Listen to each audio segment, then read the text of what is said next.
Okay, welcome back to the Gear Obsession channel. This is part 2. Now, I just got done putting the spring and guide rod back, and I did want to show you this little notch here on the lug. You know, I put the barrel back in the slide. There's a little notch here. So when you put this all back, you know, you're putting your spring in here. It's hard to do this and show it on the camera. And you want to move the guide rod into the notch right there. There's a notch. Okay, and you want to roll it a little bit back and forth, make sure it's seated in there good. Be careful, you can shoot your eye out with that thing. Now, to talk about a couple of other things about this before we finish putting it back together, Ruger did an amazing thing. It came out with a pistol at the right place at the right time, because when this came out in 2008, you had the P3AT by Kel-Tec. It only cost $300. Okay, but it's a little rough around the edges, don't get me wrong. I don't want to get too close and scare you. It's a little rough around the edges, and if you go into the Kel-Tec forums, you'll see that they're talking about fluff and buff and try to get rid of the rough edges because their mold for their frame leaves some seams around there that they don't clean up too much. But you know what? They're making a pistol really cheap, a lot cheaper than it should be. So, you know, they got to save a couple cents here and there. They got to make a profit too. They make a really good gun for the price. I'm not knocking Kel-Tec. But so you had that on one side of the spectrum, and then you had your significantly more expensive guns on the other side, which is your roll bars, your C camps, your SIGs. And there was this big gap in the middle that no one had anything in. So you either got the cheap gun, which is a good gun, or you got these really expensive ones. So Ruger fills the gap and puts something else that's a little more refined, not much more expensive. And, you know, it's a copy. There's a couple of slight differences. For instance, here's an obvious difference. You have here the extractor, and it's more Glock-like, and you'll see that it's different on the Kel-Tec. If you take a look at the Kel-Tec, you have the manual slide lock that you can push up. The Kel-Tec doesn't have that. But again, more parts, more possibilities of breakage, more things. But this thing only has, let's see, I have up here, I don't know, 36 parts altogether. So the part count, maybe 35, 36 parts. The part count is still very low. There's not too many parts to break. So anyway, Ruger fills in this gap. But they also do it at the right time. And when I say the right time is because this is during the concealed carry movement. You got almost 40 states all doing shall issue. So you need, you know, a small mouse gun for deconcealment. At the same time, the country's economic uncertainty is going through the roof with everything going wrong, and Obama becomes president, and Obama, as you know, is the world's best gun salesman. You know, people are scared. So, and I'm not going to go into political views in this video, but because of that, this gun was single-handedly responsible for wiping out all 380 ammo all over the country. I couldn't believe, you know, walking into the store, I mean, there was already a lot of ammunition wiped out, but the 380 stayed wiped out. And during, you know, everyone wanting to buy these mouse guns, Kel-Tec couldn't keep up with production. So the Ruger LCP is there in the gap, supplying them as fast as, you know, as people could buy them, and you need something to shoot, so they wiped out the 380 ammo. So I blame the Ruger LCP.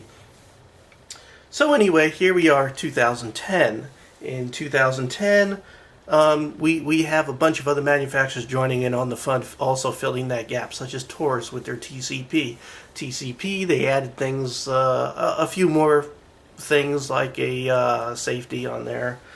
Not a safety, I'm sorry, they have a the slide locks back on the last round where the LCP doesn't. It comes with 2 magazines. Ruger only provides 1. Come on, Ruger. I think you could give us 2 magazines with the thing. Also, Smith & Wesson with the 380 Bodyguard. I don't know anything about it. It just came out. You have the Micro Desert Eagle by Magnum Research. Really nice gun, all metal. It's a little bit heavier, but again, 6-in-1 capacity, 380. Its future is kind of uncertain because I found out a couple of weeks ago that Magnum Research was bought by Carr, another outstanding gun company. I mean, known for their precision CNC. I mean, they're really amazing, and they bought Micro Research, or Magnum Research. So, I don't know if they're going to do away with the Micro Desert Eagle. So, I mean, if you're really interested in that gun, you might want to get it. On the other hand, they might keep it around. So don't buy it and then blame me that it's still there. So, anyway, I am going to pan us back down here so we can finish putting this together.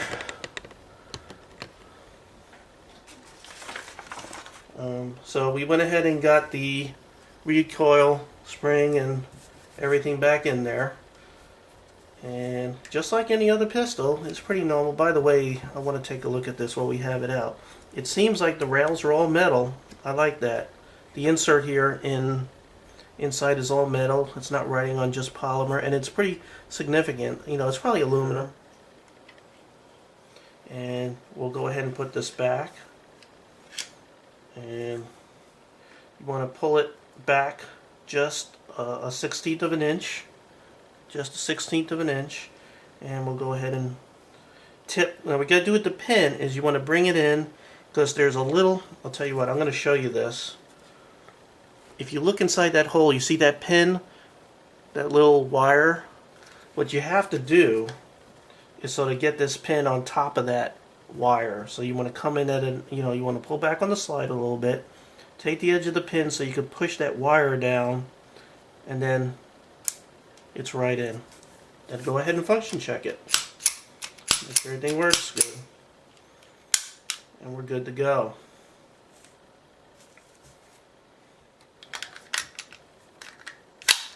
You got to really jam that in there pretty tight. Pops out good. Huh. I'll tell you, that's pretty stiff there. It's, I guess it loosens up. It's new. So, it's getting looser. You gotta, it's new. You gotta break it in. So there we go. The next thing I want to do real quick is just function check some features of the LCP so I don't find out on the range that it's not ejecting or working right. So I went ahead and put some snap caps into a magazine, and I'm going to go ahead and place it into the pistol. And I'm just going to go ahead and manually cycle it, make sure that it ejects properly. Okay, that's one round in the pipe, and it should eject now. Okay, and we're working good. So there you have it. My birthday present. My version of the unboxing of the LCP. I hope that you've gotten something out of it. I really wanted to talk more about the history, since there are many and much better unboxings of the LCP than this, but I wanted to share it. And probably the next couple of videos that I have about this, or the next bunch of videos that I have, will probably center around the LCP. One of the things I want to also do in conjunction with this is talk about the ammunition.